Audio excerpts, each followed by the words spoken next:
একবার মাতা লক্ষ্মী তার ধন দৌলতের উপর অভিমান হয়ে গিয়েছিল।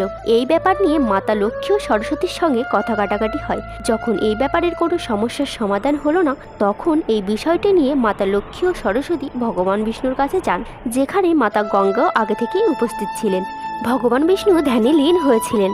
এটা দেখে মা লক্ষ্মী ভগবান বিষ্ণুর পাশে এসে বসেন, কিন্তু মাতা সরস্বতীকে কেউ বসার জন্য বলেন না। তারপর মাতা সরস্বতী লক্ষ্মীকে জিজ্ঞাসা করায় মাতা লক্ষ্মী বলেন, আমি প্রথম থেকেই ভগবান বিষ্ণুর হৃদয়ে বাস করি। মাতা গঙ্গাকে উনি তার চরণে স্থান দিয়েছেন, এখানে আর কোনো স্থান ফাঁকা নেই। তখন মাতা সরস্বতী এই অপমানে আরো ক্রোধিত হয়ে ওঠেন। মাতা সরস্বতী মাতা লক্ষ্মীকে অভিশাপ দেয়, যে ধন সম্পদের উপর তোমার এত অভিমান, সেই ধন সম্পদ ছেড়ে তোমাকে পৃথিবীতে তুলসী গাছ রূপে জন্ম নিতে হবে। তখন মাতা গঙ্গা এই বিবাদের কারণবশত সরস্বতীকে অভিশাপ দেয়, তোমাকে নদী হয়ে পৃথিবীতে বইতে হবে। একথা শুনে মাতা সরস্বতীও ক্রোধিত হয়ে গঙ্গাকে অভিশাপ দেয়, পৃথিবীতে নদী পাপ